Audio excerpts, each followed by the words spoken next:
اندھیری رات ایک طویل ڈرونی ہارر کہانی تمام حصے حصہ ایک سنسان راستہ رات کے 12 بج رہے تھے۔ آسمان پر سیاہ بادل چھائے ہوئے تھے اور چاند غائب تھا۔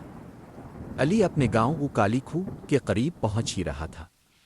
وہ شہر سے واپس آ رہا تھا اور اس کی بائک بار بار بند ہو رہی تھی۔ سڑک کے کنارے گھنے درخت تھے جن سے ٹھنڈی نہیں بلکہ سرد ہوا چل رہی تھی، بالکل ایسی جیسے کوئی کان کے پاس آ کر سانس لے رہا ہو۔ اچانک بائک نے آخری بار جھٹکا مارا اور بند ہو گئی۔ علی نے بار بار اسٹارٹ کرنے کی کوشش کی مگر کچھ نہ ہوا۔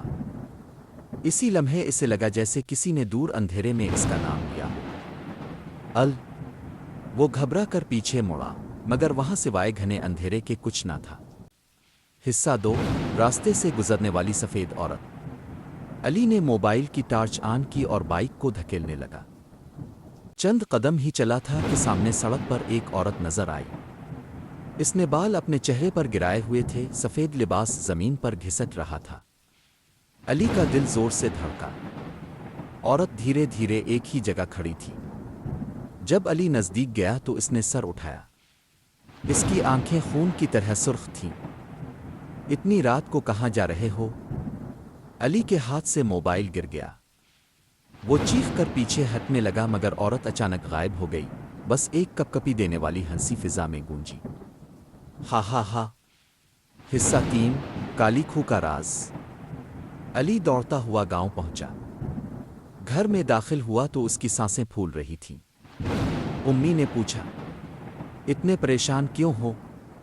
علی نے سارا واقعہ بتایا۔ یہ سنتے ہی اس کے والد نے خوف زدہ نظروں سے ایک دوسرے کو دیکھا۔ علی، تم نے شاید اسے دیکھ لیا ہے۔ یہاں ایک عورت کی روح بھٹکتی ہے۔ وہ مرنے سے پہلے آخری بار اسی راستے سے گزری تھی۔ علی نے حیرت سے پوچھا، کیوں؟ وہ کیا چاہتی ہے؟ والد نے آہستہ کہا، جو بھی اس راستے پر اندھیری رات میں اکیلا گزرتا ہے وہ کسی کو اپنے ساتھ لے جاتی ہے۔ حصہ 4 دوبارہ وہی آواز۔ اگلی رات علی کو نیند نہیں آ رہی تھی۔ اچانک کھڑکی کے باہر سے کوئی آہستہ آہستہ شیشہ کھرچ رہا تھا۔ چیررر چیررر۔ علی نے ڈر کر کھڑکی کھولی۔ باہر کوئی نہیں تھا۔ وہ جب واپس مڑا تو اس کی سانس رک گئی۔ کمرے کے کونے میں وہی سفید کپڑوں والی عورت کھڑی تھی۔ اس کے ہاتھ بہت لمبے، انگلیاں ٹیڑھی اور آنکھیں سرخ تھیں۔ وہ آہستہ آہستہ علی کی طرف بڑھنے لگی۔ تمہیں میرے ساتھ چلنا ہوگا۔ حصہ 5 قبرستان کا راستہ۔ علی کے قدم لڑکھڑا گئے۔ وہ باہر بھاگا مگر عورت اس کے پیچھے، خلا کی طرح تیرتی ہوئی۔ کوئی آواز نہیں، بس اس کی سانسوں کی سیٹی نما آواز۔ سس سس۔ پورا گاؤں سو رہا تھا۔ علی بھاگتا ہوا قبرستان کے پاس پہنچا۔ وہ گر پڑا اور عورت اس کے عین سامنے آ گئی۔ میری قبر ادھوری ہے، مجھے انصاف چاہیے۔ علی نے ہمت کر کے پوچھا، کیا چاہتی ہو تم؟ کون تھا قاتل؟ عورت نے آسمان کی طرف انگلی اٹھائی۔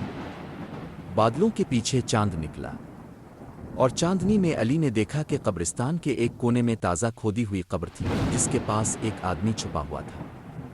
حصہ 6 اصل مجرم۔ علی دوڑ کر اس آدمی کو پکڑنے لگا۔